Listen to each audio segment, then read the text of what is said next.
What's up, everybody? J-Heat Sports Media coming at y'all again with that fire as always.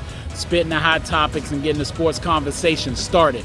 Y'all know what I'm talking about: football, basketball, and boxing.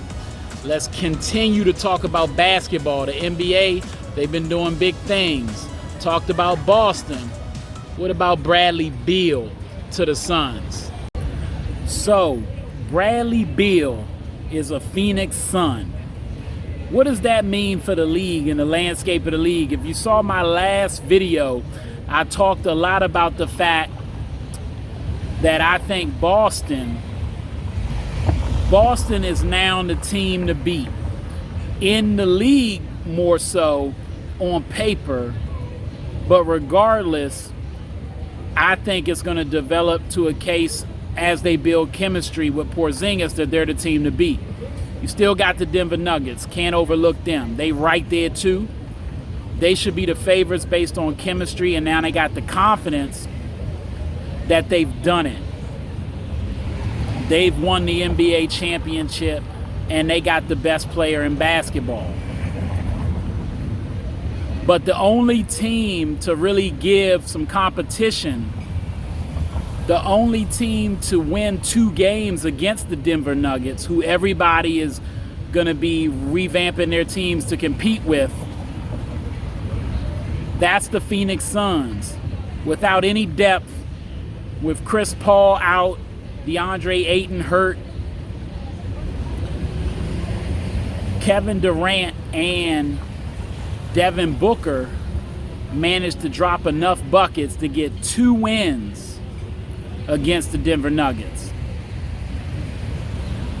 But they didn't have enough. They started to run out of gas that last game. I didn't get on Booker too much about it, but he seemed like he kind of quit. But he was playing some of the best basketball I've ever seen in my life leading up to that moment, so he gets a pass. Kevin Durant went out shooting, but wasn't very effective. But he tried to do what he could, but they just got blown out the gym, embarrassed, like Kevin Durant said. But they still got it to a game 6, and after 4 games, we thought it was a series. Adding Bradley Beal is huge. I think this group reminds me of the 2008 Celtics, the Big Three in Boston, in a lot of ways. You've got Kevin Durant. He's not quite Kevin Garnett, although I think he's a better player than Kevin Garnett all time. He's not the defensive presence that Garnett was to that team, but he's way better offensively. He gets guys involved, and he plays both ends of the floor, and he's going to draw a lot of attention. If you paid attention, Booker talked about the gravity that KD created on Phoenix, how they were doubling him, drawing attention, which allowed Booker to go to work. Kind of like Shaq when he was drawing attention and Kobe was able to go to work in the early days with Kobe and Shaq together. But then you have a guy like KD. Booker, to me, is like similar to the Paul Pierce situation with Boston. He likes to play inside and out, get you from all levels. He's a better defender than Paul Pierce was. He showed that this playoffs. He'll play D and play it well. He can also handle the ball and play the point guard position, which they're going to need without a true point guard. So Kevin and him are going to have to help facilitate a lot, but they've shown they can do it. But Beal is not a pure shooter, but a flat-out scorer like Paul Pierce was, which is why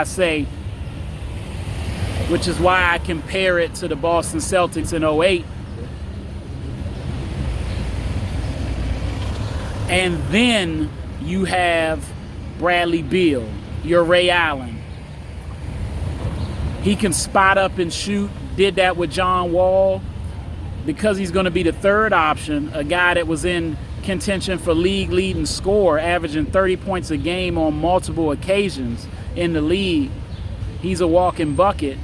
He can create off the dribble. He can create for others and pass a little because he's done a little point guard work himself. He'll help moving the ball. It'll be point guard by committee for Book, Beal, and KD. But more so Book and KD. Beal's job will be to play off the ball and shoot, and he'll get wide open looks. And with that, he should shoot 40% from three, high 40s from the field, and be a real problem. And even though they don't have depth, having Beal as that third player, as long as they can stay healthy, that's the elephant in the room, they can compensate for the depth issue, because those three are going to get you about 80 points a game, just them. It's the best big three in basketball, in my opinion. We'll see what the team they build around them is like. Because they don't have the depth, I can't put them above Boston or Denver on paper. But after those two, they're right there. Kevin Durant has all the help he needs, regardless of what role players they put in place. It's championship or bust. And I can't wait to see how this develops. I think it'll work. I think they'll play both ends of the floor, because Frank Vogel's going to definitely make sure they play defense. And KD and Book, although they're so spectacular on offense, they don't get credit for their D. And we'll get some players, I'm sure, that'll help with that.